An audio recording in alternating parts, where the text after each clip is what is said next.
Welcome to the Defend Team's Container Security Group Weekly Synchronous Discussion.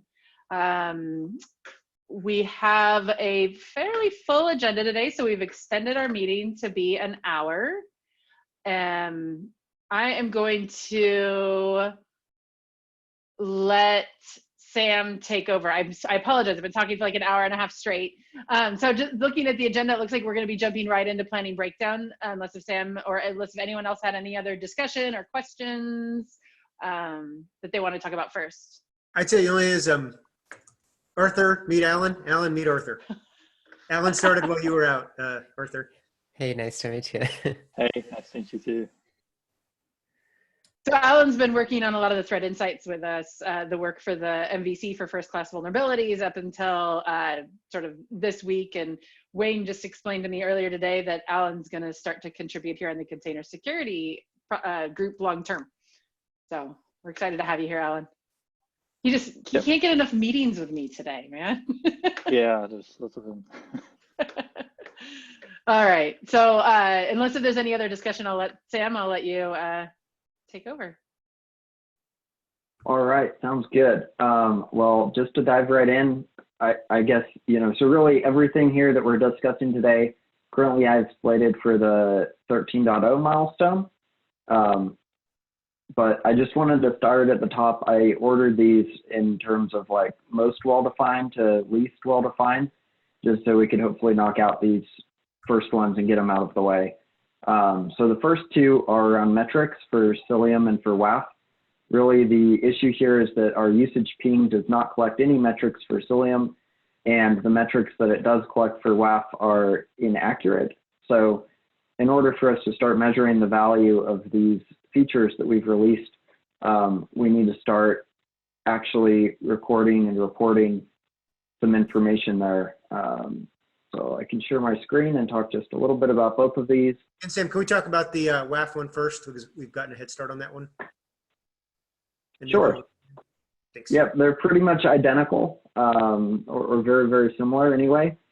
So for both of them, we've decided that we want to measure usage for these, not in terms of like the number of user clicks. So, a lot of the rest of GitLab usage ping is recording the number of clicks or user actions that take place.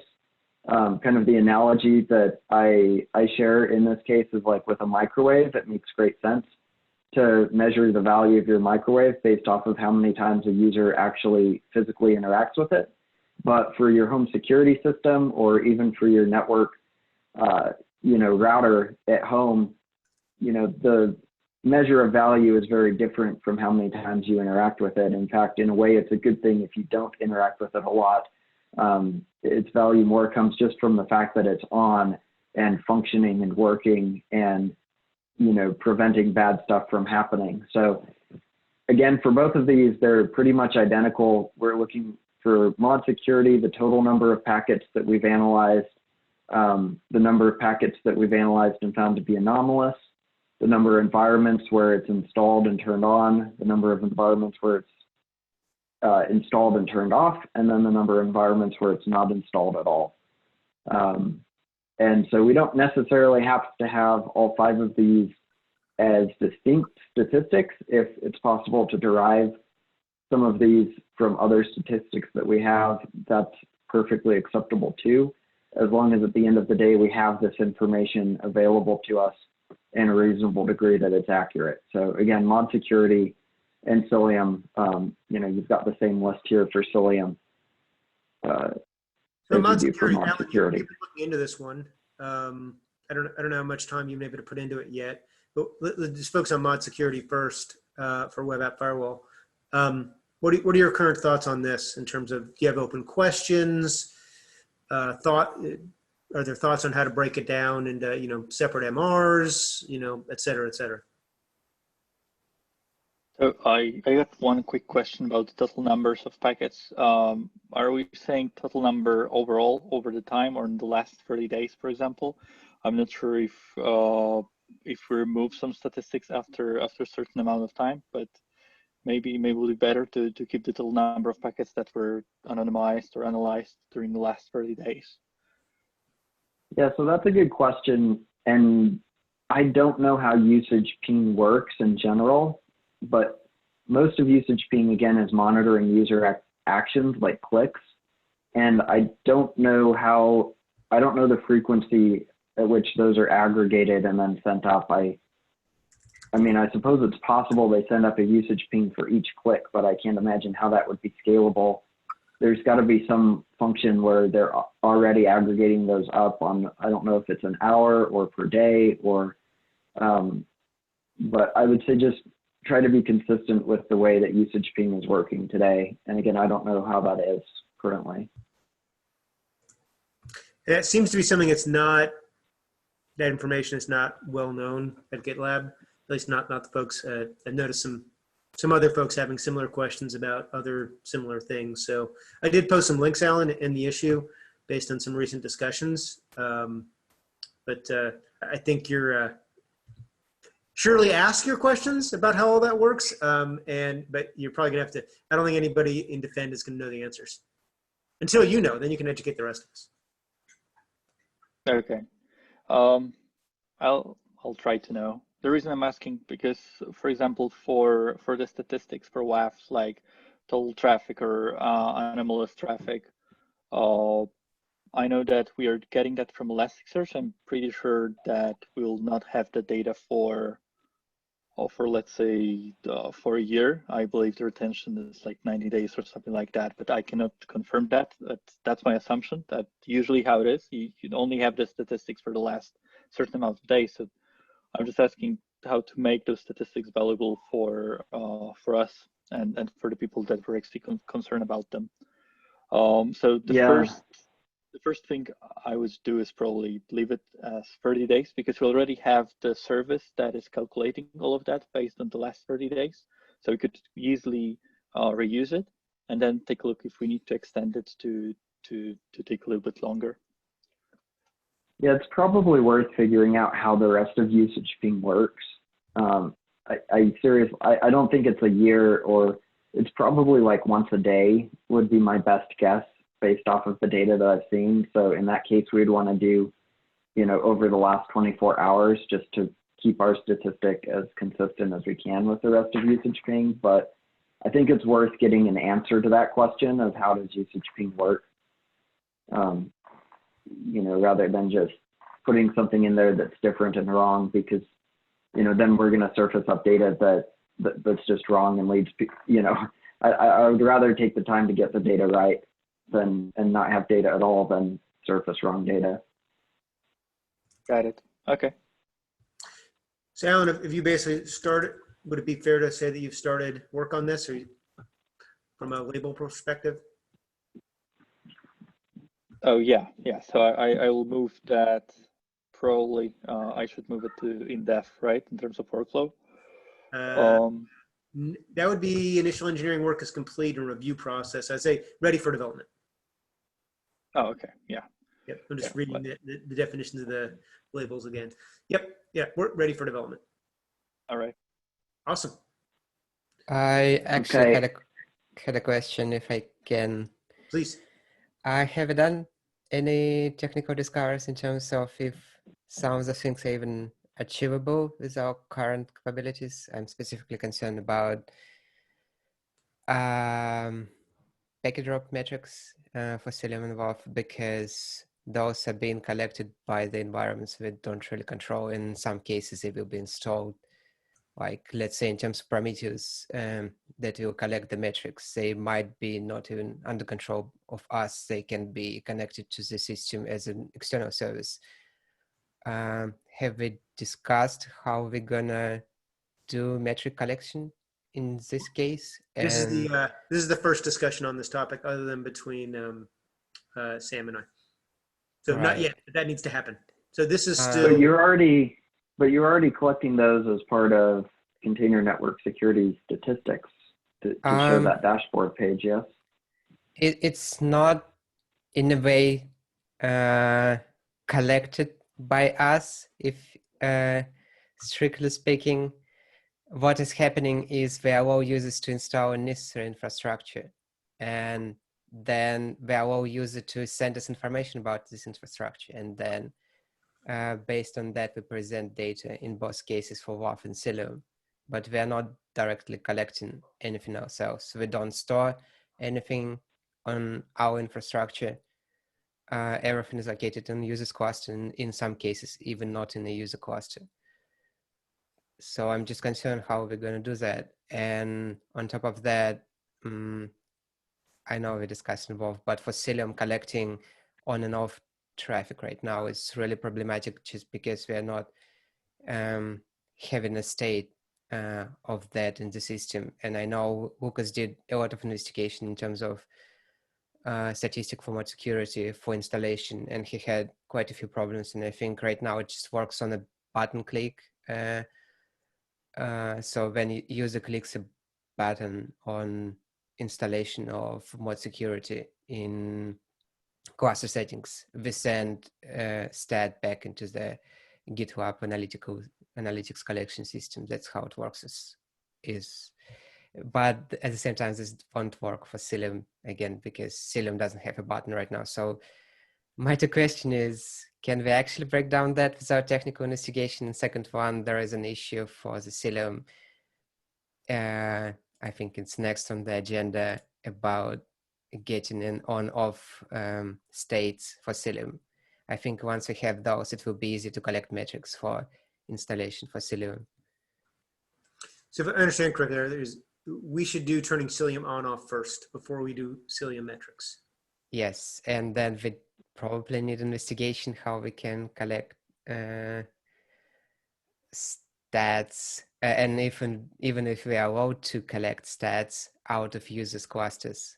That's my concerns. So I'm good with changing the order to be that way if Sam is. Yeah, that's fine with me. I don't know that we if I understand right, you're saying the problem is that we're not storing this information in GitLab. Yes. It sounds like you're reaching out to the cluster itself to get it. Yes, that's right. Okay, and I don't think that's a problem. So again, I don't know how often usage ping runs. That's a question we need to answer, but say it runs once a day, right? As part of that, I don't think there's a problem if instead of pulling from GitLab's database, instead we just reach out to the cluster to grab those stats once a day to feed it into usage ping. I'm not sure if it's a problem or not, but I'm slightly concerned if we're even allowed to do that in terms of analytics. Can we actually, without permission, go and grab stats out of users clusters this way? Because for other stats, it happens, like let's say on a click. So it's implicit user action, and we have an agreement that we collect implicit actions on the web page. But in this case, there is no user action happening, but we will go to their user cluster and collect their data. That's a bit concerning for me. Yeah, that makes sense, and that is a good concern. Also, I haven't interacted with our legal team yet since I started, but I'll try to reach out to them and get their perspective on this. So Arthur, I've assigned this one to you and made it say it depends on the Cilium on-off first. So I'd say is, work on Cilium on-off first next. I know you've got other things in flight and you're still catching up from being off for 3 weeks. So perhaps, should we, based on that, move the Cilium metrics to 13.1, that we likely won't get to it since we need the on-off thing first?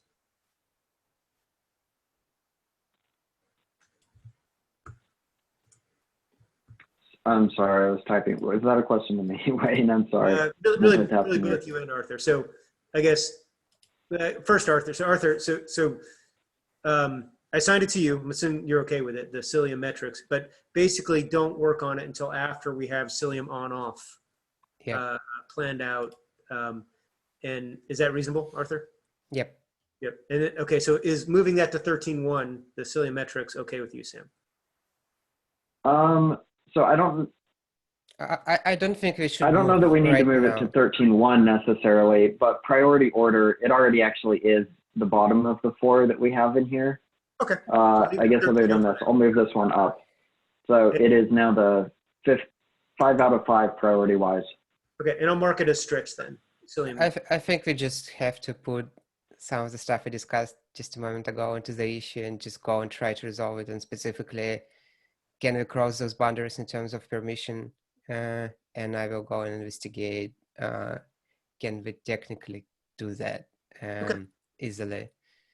And I put Yeah, the it label. sounds like we're not ready to move it. It sounds like we're not ready to mark it as either deliverable or stretch. It sounds like we're not ready to move it out of planning breakdown. So why don't we just leave it in that workflow state? And next steps, I'll reach out to legal and see if I can get some answers to unblock the issue or not, and we can come back and discuss it again next week.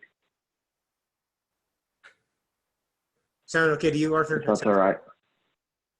Yeah, I think we just have to address those issues somewhere on the issue, and then maybe return and discuss again what to do next. Okay. So Sam, next is turn Cilium on and off. Yes, unless there are any other questions, comments, concerns around these.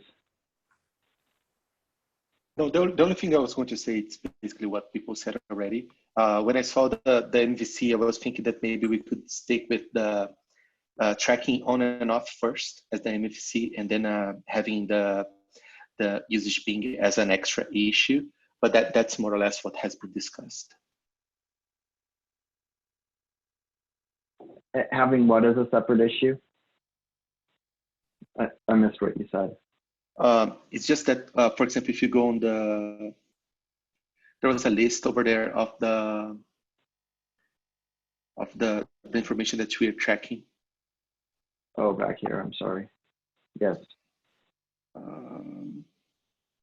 Yeah, exactly. I was thinking when I saw the MVC first, I was thinking that tracking the installation and on and off would be easier than the other ones. So we could have an MVC with that and have something delivered, and then work on the usage ping that's a little bit more sensitive for as a follow-up thing. But as we are pushing forward, I'm okay with that. Okay, yeah, that is a good point to keep in mind, right? Like these 3 bullet points are a little bit separate from these 2, where these 2 are pending my discussion with legal, and these 3 are pending pending the other work. Mm-hmm. Okay, so taking a look at, if I can find it, here we go. An easy way to turn Cilium on and off. So we did, we even de-scoped this to just turning it on and off versus installing or uninstalling.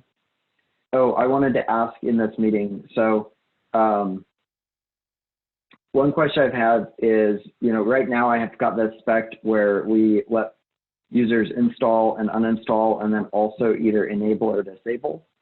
If we were to reduce the scope further and pick just one of these 2, I'm relatively indifferent between them, but is there a preference from engineering or a desire to reduce the scope and do just one of these 2 first? For me, the installation and installation of Cilium is pretty different than WAF. It's a little bit sensitive. Sometimes you have to go and restart the pods. And I wrote in the comments, but it looks like it's Cilium for installation and uninstallation. It's more like requires a little bit of more advanced user than just clicking the button to install Nginx, for example. But on the same time, enable and disabling, I dig a little bit, and the solution I was seeing is that going through kubectl and disabling a couple of flags over there. So I would stick with 2, but I think Arthur has more context on that. So I'm hoping he can add something on that. I'm just curious, what is disabling and enabling going to do for the Cilium? Because I don't think we have this feature right now. I think it should go on the Cilium. Sam, do you mind going to the second comment that I added on the list? So I'm just, maybe in terms of WAF, what's the difference between installation, and disabling and enabling? I think if we look, for example, for this part over there, the disabling would be to set Cilium config and disabling drop notification and trace notification, and maybe other things as well. So then it would stop dropping the packages and everything, following the policies. No, if you enable, it's not going to stop. Notification is about what goes into logging. Those flags are eBPF program flags. So what will happen when you enable specific identification related flags? They will just disable certain messages in the logging. So no, it's not going to disable Cilium. Even if you set policy enforcement to none? Policy enforcement is a global enforcement flag.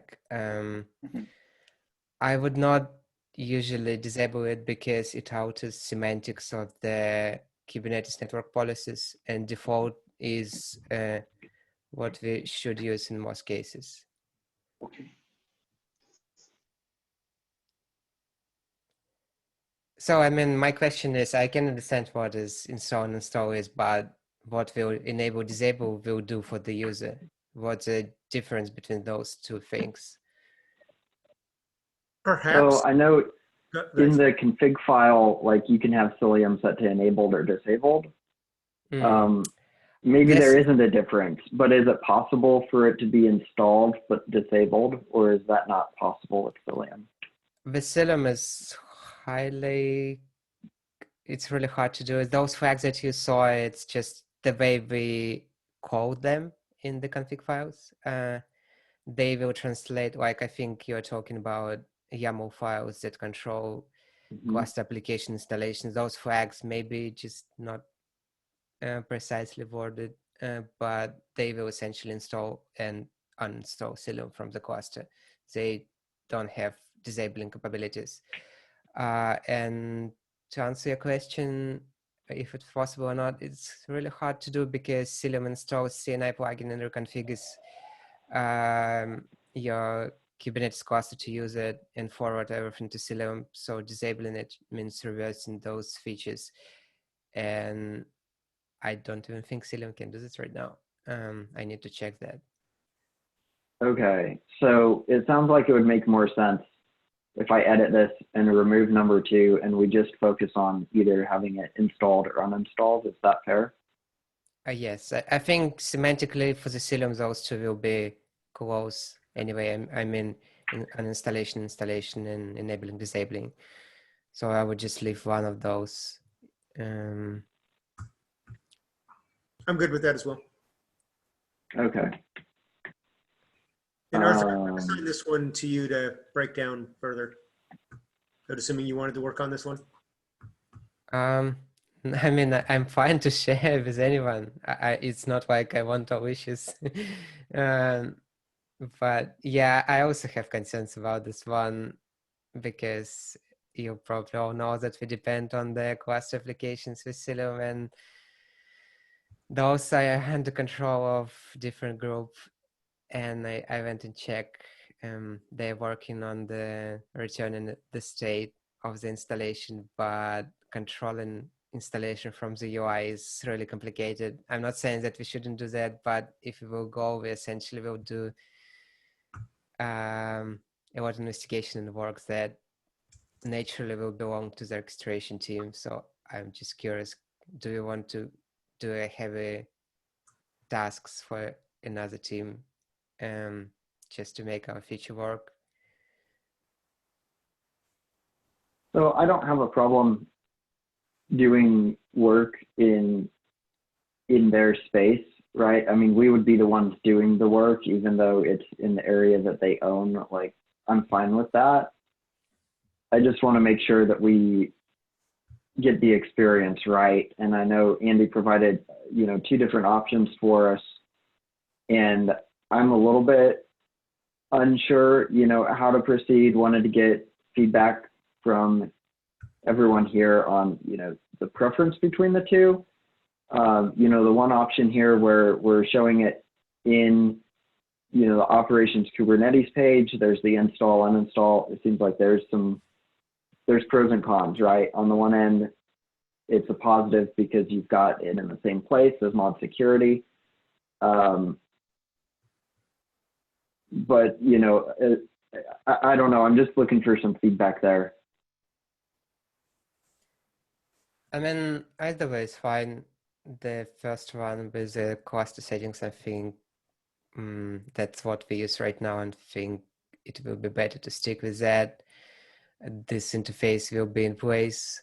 even with Quast applications advancements in the future. So my gut feeling is that the first one is a better option. So Arthur, you're leaning towards option one. Zamir, I know you had some feedback here as well. For me, is that the cluster page for the apps is going to be gone after V2, after you implement the V2. It's not. And, It's not true from my understanding, Zamir. This interface stays in place. It's just will be working under the hood differently. just a back-end change then? Yeah, it won't be bound to the database fields anymore. It will be working differently, but interface will still be in place. It's not going to be gone anytime soon. So if that's not going away, then I'm definitely leaning towards the first experience to keep it consistent. Unless with where we're at something now. changed 3 weeks while I was away, my understanding is that orchestration team planned to keep this interface. So I have a meeting with one of their developers scheduled for tomorrow because I have a lot of questions about how their features work. And so I can ask that. But for now, if we assume if it is staying, is that the preference for the team here? Yeah, if this is staying, then I think it will be the easiest way to go forward. All right. Are you good with that, Andy? Yeah, definitely. Just let me know if anything's missing from that page or any steps are missing. I think it makes sense to follow the same approach we do for mod security. Yeah, and I think the way we've de-scoped it, it's just install, uninstall now. So, sorry, Arthur, go ahead. Yeah, just for now. But again, the idea behind Quast applications and why we went with Quast application Cilium, that Cilium might require more settings on the user side. And by a lot of settings, I'm talking about a lot of settings. And what we essentially did with Cilium is we are allowed to change any Helm chat setting during Cilium deployment. And we also added a Hubble deployment values onto that. So we are talking about a lot of values. And Quast applications allows user to change that. Default installation is fine for many cases, but not for all. Like, let's say we support 2 different platforms, AWS and Google Cloud. Those will require different flags, and by default, we can't derive those flags easily. So yeah, it's similar to WoW, but not really, in a way that it might require manual adjustments before installation. That's why I'm a bit concerned that any kind of interface that we have right now is not gonna cut it. That's why maybe as an option we should engage with orchestration team and see how stuff going on there. And because the UI was marked as next 47 releases, so I guess it's past 3 releases, so it's getting closer. So maybe the UI advancement will help us to solve this issue. Yeah, and I mean, I don't think this is a one-way road for where we put all of the management features, because I think it's reasonable for us to have the installation here on this page, but perhaps, you know, we do the advanced settings and the rule configuration, you know, and the UI for that could be separate in the security and compliance page. So, you know, I think it would be logical to say, okay, like I'm going to install this into my Kubernetes cluster here. You know, I go to operations Kubernetes just to install it in, but then all of that advanced management might happen outside of there, out in security and compliance. Doesn't necessarily have to be that way, but I think we're leaving ourselves flexibility. You know, we can cross that bridge and decide where the advanced configuration happens later on. My slight concern again is just by default, like if you will just go and say install Cilium, it's not going to install correctly because there is a crucial flag that is required during installation. Like before the installation, we need to know which cluster we're installing on, because installation to Google Cloud is completely different from Amazon Cloud. So we right now don't try to derive this information from anywhere. We just ask user, hey, set a cluster type setting in your config file. So the flow is different. We either need a drop down next to install. That's what I'm saying. That will say When that they hit cluster. install, it needs to prompt them for which cluster. Yeah, that's what I'm saying. That it's slightly different from other applications because it depends on type of cluster. We can try to derive this information, but I guess safer option will be to just ask user for now, and then the next issue maybe address it, make it automatic. But this flag is required, and by default it's set to nothing. And by that I mean Cilium will not be deployed correctly without this flag. It's called cluster type. It's in documentation. I'm trying to find link. Okay, yeah, that's good to know. And so what would be the options there? Would that be like, are you talking about AWS versus GCP, or is that like which environment? It depends on the user cluster type. So we support 3 values, GCP, AWS, EKS. And if you leave it untouched, it technically will work for self-management clusters. So this is 3 option we support through this flag. But Cilium obviously can support even more, and if there will be a necessity, if user will require more cluster types, we can introduce it down the road. Okay, that's great. So it'd be something like just a drop down with 4. It's just 4 options they have to pick from, I guess. Yeah, for now, I think we can just stick to 2 or 3 and just self-managed AWS and GCP. Okay. Yeah, that sounds great. So I think next steps on this one, right now it's in design just because we don't have the mocks quite finalized, but the feedback today has been great. Like even just knowing that we need to prompt for that value is helpful.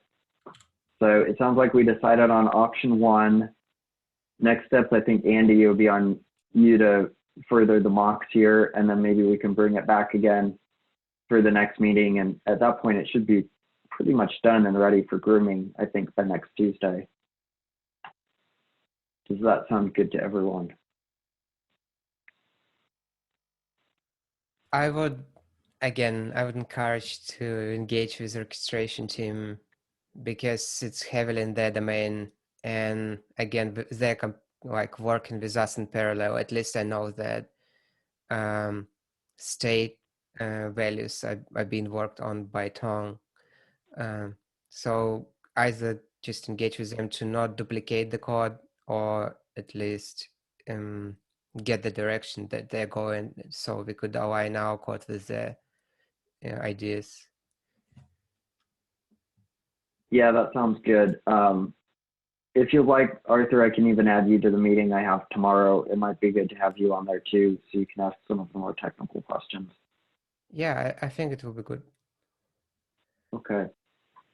All right. If we're good on this one, we'll go to the big last one. Unless anyone else has more on the Cilium one.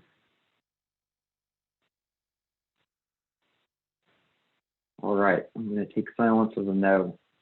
So on this last one, I know, Arthur, you just got back and we made a lot of decisions in your absence, but we've been doing some analysis on the different open source vendors that are in the IDS, IPS space. And overall, at the end of the day, like Waza just has a lot more features and functionality that we're going to want to have down the road. And so we're sort of faced with the choice of, we could go with Falco, but then we're sort of tying our hands because we're not going to be able to do some things like process whitelisting. later on, or even malware scanning or CVE vulnerability detection are some of the features that Waza gives us.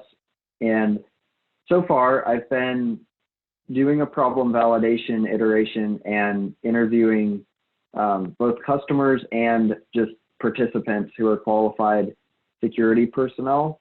And it's looking like the preferred way to use any of our tools in the container security space is actually to install an agent into the individual containers.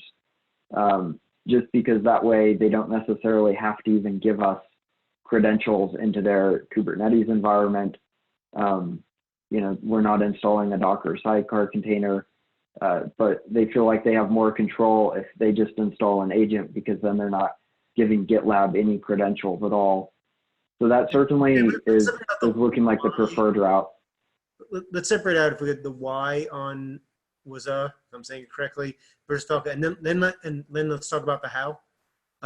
And the how influences the, you know, the why, but the why is, and I started out with just, you know, my initial was, why are we looking at Waza? Falco seemed like a great solution the last time we looked at it, which of course was prior to you being at GitLab, Sam. As we look through all the analysis that you did and the features, the security features, in most cases, not in all cases, in most cases, Waza has more breadth of security features to protect our customers, to detect various types of attacks than Falco. There are some things that Falco does, especially ease of installation in a Kubernetes environment, that Waza does not do. But in terms of the security features, Waza has many more that meet our needs. So before we talk about how we would do it, which is of course a big influencer, I know Arthur had questions about the why on the comparison, and I think Philippe did as well. So why don't we separate this? So the why. So any other questions, or what are your questions on the why on the change, or thoughts, Arthur and Philippe and others? I guess I start. I think Waza is really great general security product. I feel like comparison wise, it's like missing features overshadowed by the amount of integration it has container environments and Kubernetes environments. So I would say from my initial comparison of those two, like several things really stand out to me, and specifically is that Falco has much tight integration with Kubernetes in the cluster, and I felt like this was the purpose of the feature from the start, to have a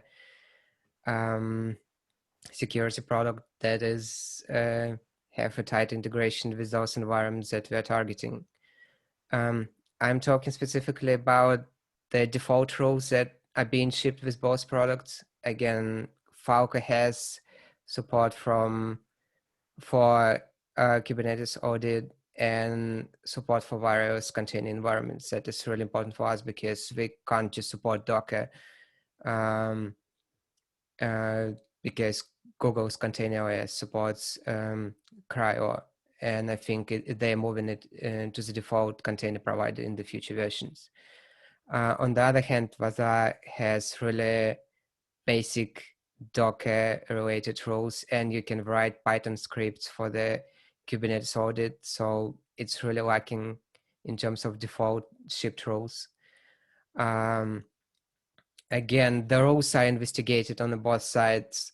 Falco had much tight integrated rule set by default into Kubernetes and all other container environments.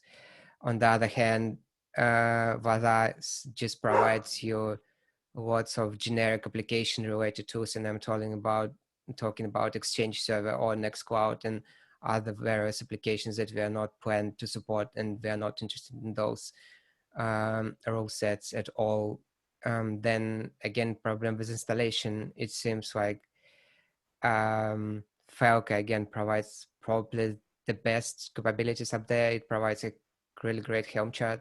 That's what we need in most cases. And Waza, on the other hand, provides a bare-bone Kubernetes YAML files, which we could try to work with, but it just makes a lot of stuff way more problematic. Yeah, that some of there are some things that Waza does that Falco does, and things like rootkit detection and getting versions of packages installed on the OS and other things but I would say that but one thing it doesn't do is look at Kubernetes API calls at all. I want to just correct a couple of things here, if that's okay. So I think one thing with Waza that you might be getting confused potentially here, Arthur, is that Waza is an agent server model. And so the server deploys into Kubernetes, but the agent is generic. So it can run on a CRI-O container, it can run on a Docker container, it really runs on any Linux.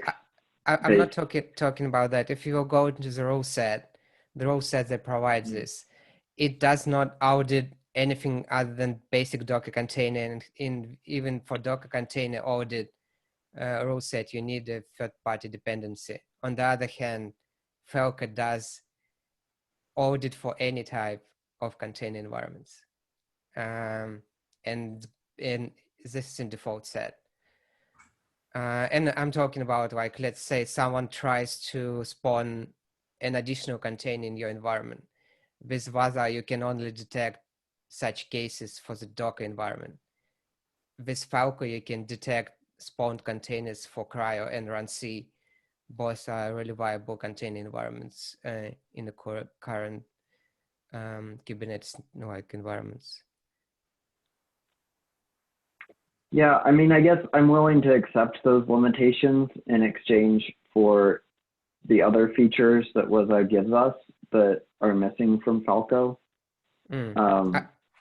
My actually question was how valuable, like, let's say, malware detection in comparison to having a tight integration with container environments in Kubernetes. Because, and Philip asking a good question that I had too. What was the requirements? I think our original idea was to have an intrusion detection system. How does malware applies to intrusion detection systems? Is it like are we mixing different types of products? And because I think therefore Falco and Waza come at the intrusion detection security problem in two very different ways, and there is some overlap, but I could actually potentially seeing us wanting to do both because not initially, of course, but Waza catches certain kinds of things that Falco won't, and vice versa. Falco will catch some things that Waza will not, and I think there are benefits to both approaches, even though there's overlap. There's significant benefits to both approaches. My impression was that Waza was a generic product that allow you to audit from a high level, really high level, a lot of things. It goes into it integrates with the OS. It integrates at the OS layer. Kind of. Yes. Kubernetes and Docker are an afterthought. Yes. That's not fair, but it's mostly an afterthought for Waza.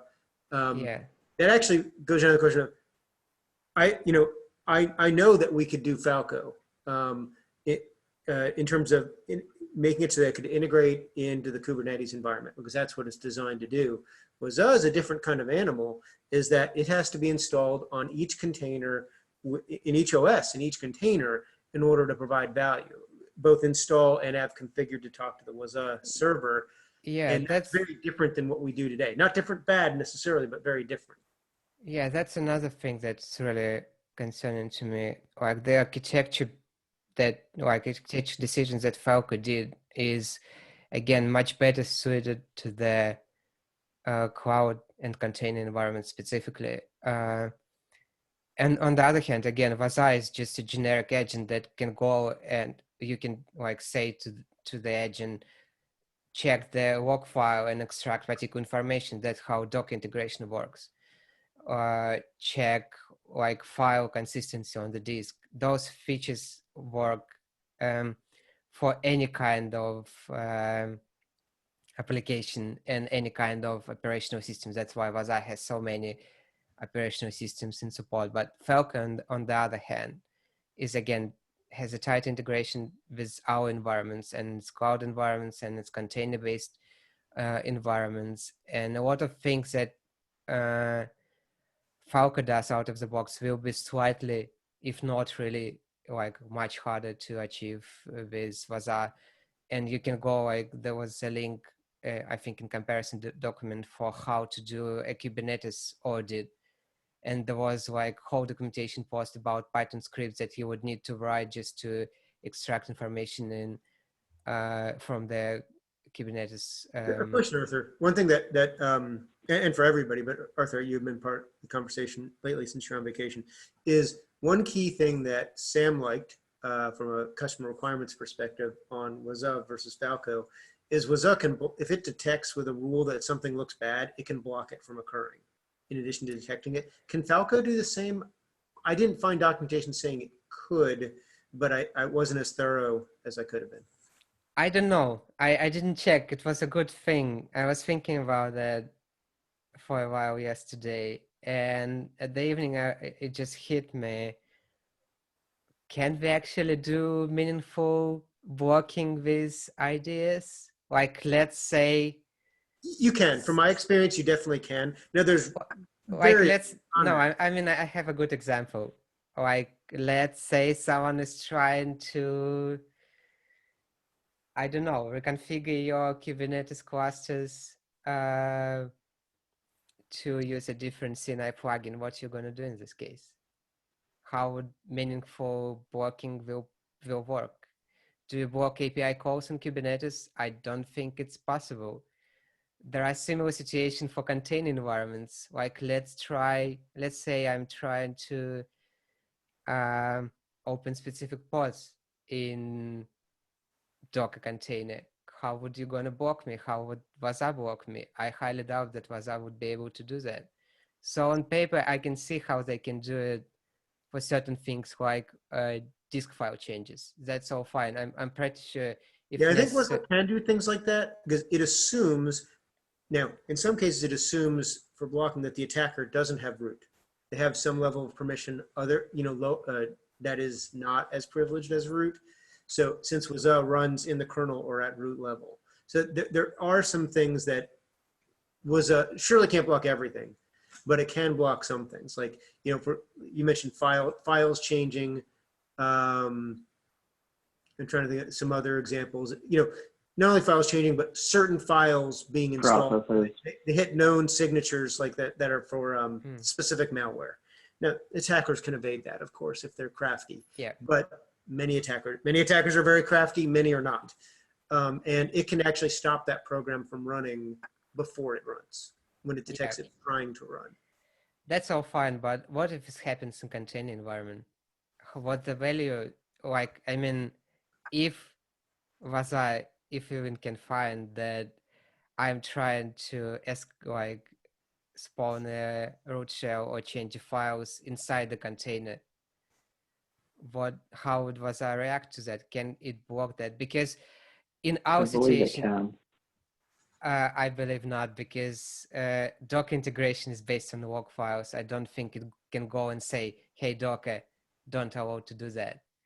I doubt it is technically possible. But I would be curious to know. That was my understanding of the situation. I doubt that Falco can do that, and I have not seen it. It's like stated anywhere as a feature. But what Vaza claims is maybe useful for the base system, but again, in our case, our root system is like really stripped of everything. All processes in our environments run inside the containers, and that's what we're concerned about.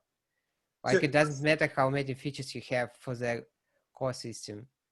So let's talk about even feasibility of using something in a GitLab CI/CD auto DevOps world. So I know with Falco, similar to Cilium and similar somewhat to Cilium and to Mod Security is there.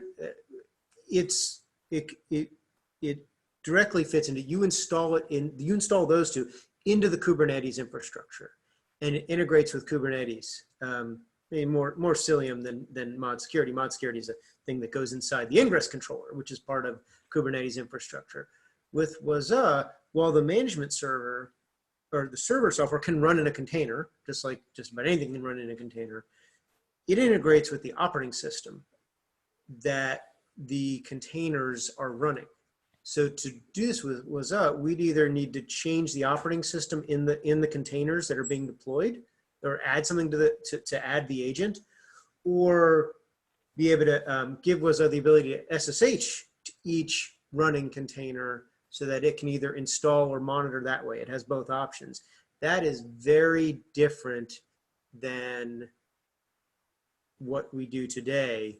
And I don't know how feasible it is. Like, do we even, in a GitLab world, if you're using CI/CD and in AutoDevOps, do we have the ability to change the operating system deployed? We do not have this ability. That's why I'm highly concerned about architecture of the Waza and the way deployment works. I think it's a really poor fit for our environments.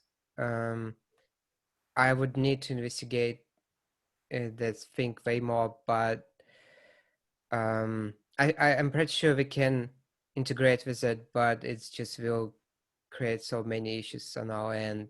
And as you mentioned, Falco is much better aligned with other tools that we use. So I want to hear from. So I know we're running out of time here, and I can tell there's definitely some angst about this change in direction. I just wanted to sort of end on this note that, there's no doubt in my mind that Falco is more cloud native and easier to get up and running, but I don't want us to base our decision on that. Like, at the end of the day, I want us to pick the open source technology that's going to provide us the feature set that we need to actually provide effective security. And, that's really where we're coming at this from, and the feature set that users care about. So, I think we need to take that into consideration. We've got some great results from the user study that I've been doing. Andy's taken great notes on that as well. I'll hopefully do a debrief here, relatively soon as we wrap that up. But, as we look across the market, not only what Gartner's writing about, but also what we actually hear customers and participants asking for, the feature set that Waza is providing just seemed very much more in line with that, even including, the installation mechanism. Like, when we presented customers with different options of how to install this, they preferred to actually go install an agent rather than give us credentials. So I don't think this is like a, immutable decision. Like, we're not done here. So please feel free, if we need to come back and reconsider, we've got that spreadsheet. I think that's probably the best place to collect our thinking. Go ahead, Wayne. I was just going to put a link to the spread. So I came into this thinking that, was a better fit for the customer need, and I still do believe that in terms of what they're looking for security-wise. What I'm concerned as what comes before that is, can we even make Waza work in our environment? So we either need to change the OS that's deployed, install or install on existing OSs that are deployed, in containers, or use the SSH option. It's a different, Waza is in a different world, it's a different paradigm. Not different. Yeah, or we let them install it.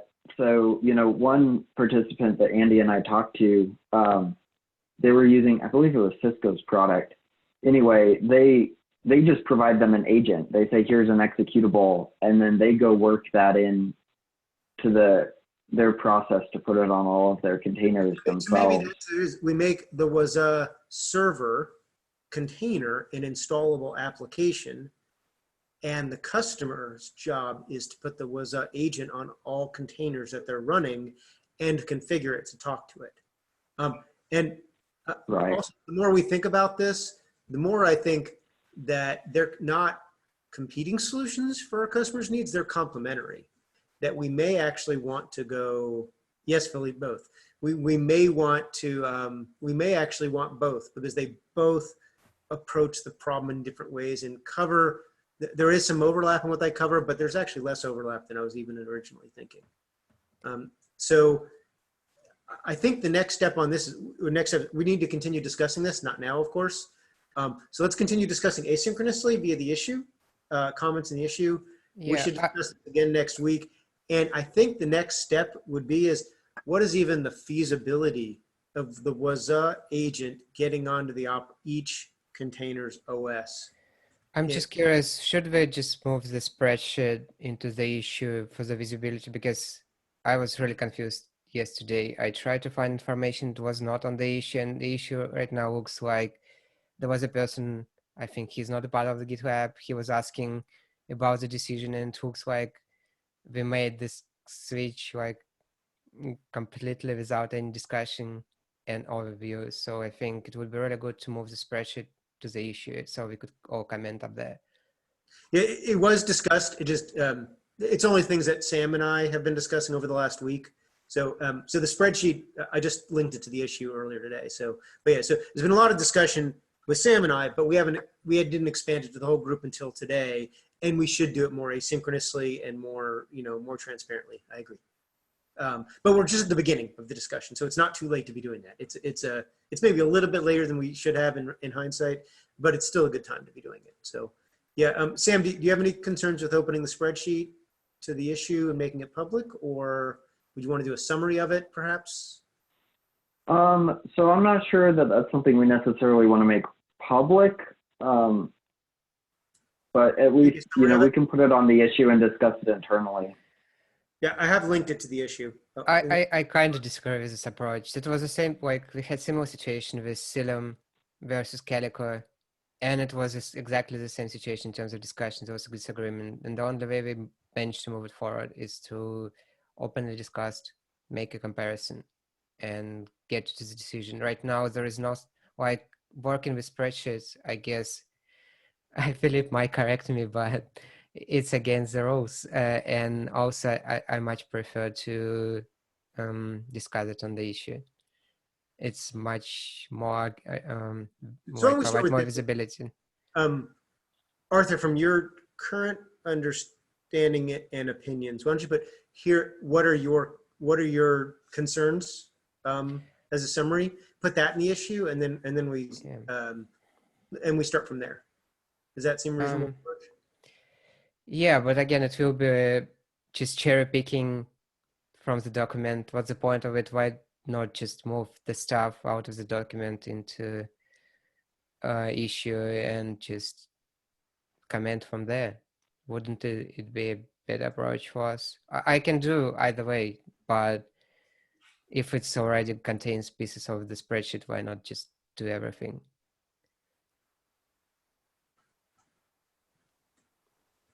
Sam, would you be okay not with sharing the spreadsheet, but doing maybe a summary of it in the issue on why was and then we debate, and then we go that way? Yeah, so I put a high level summary. I'm not quite sure. I can try. It's a little bit hard because the layout of our comparison is. I can actually do it myself for a spreadsheet, but I can. Yeah, I can try to do a summary there. Yeah, if it will be helpful, I can move it myself. It's not hard. I know how to handle tables in Markdown. Okay. So if you like it, I can do that. Yeah, and Philippe, your question in chat, is this MVC issue a discovery issue instead? I think so. This is, we're still discovering things and thinking about things, and we're probably going to do some experimentation. Yeah, this is not a start implementation. We're nowhere near start implementation. So I'm wondering if we create a discovery issue under the MVC issue, so it's like a sub issue, or do we want to do a separate one for MVC? My only concern is I'm fine either way, just trying to understand. It's there's old notes in there, which we could delete, but Yeah, I think the Cilium, it was the same. There was a discussion. Yeah, discussion wasn't the same issue. Discovery wasn't the same issue. I think it was a giant issue overall, but it still was. Did that work well or Right. not work well? in your It opinion? worked well, from my opinion. You could always just go and see how discussion happened and understand the context, and it was much easier for some people to get into the I'm discussion. good with doing the pattern we did with Cilium since you had a good experience with that.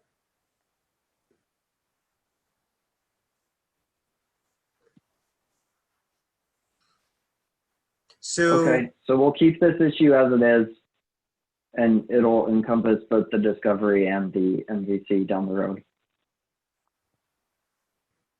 And it sounds like, Arthur, you'll take a first pass at moving some of the information into the issue itself. Yeah, and I would just comment after that with stuff that I put into the Slack yesterday. Yep. Um, I know we're over on time. Another way it is for things that I don't want to necessarily go down this path, but one way is, okay, so for things that Waza does that Falco doesn't, there may be ways to do those things without Waza or with something, or with Waza as well, but they're way, like, example, malware detection. We have access to the storage. We could scan the storage at a Kubernetes level, perhaps, and not do it at the OS level in time. So it is another approach to potentially go when we look at it an item by item basis, is for these kinds of needs, for these kinds of features, is there a more container Kubernetes friendly way to do them?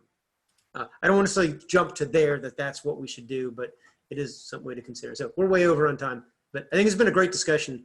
Not an easy set of decisions to make, but I think we're just at the beginning of the discussions on it. But I think it's been a great discussion. Lots of great ideas being considered. Thanks everyone else. Share the video. Appreciate Yeah, your time. Just before we drop, I know we're way over. Alan, you're late to this. Not late to this discussion. You're new to this discussion. Any questions you have? No, nothing more. I Yet need exploding? to get. No, not really. It's Not yet. Okay. almost. Oh, maybe. Yeah, it's like 11 p.m. almost here, so it is exploding. All right. Sorry, Lindsay. Good night, Alan. No, it's okay. Thanks Okay. everyone. Yeah. Have a nice one. Bye. bye.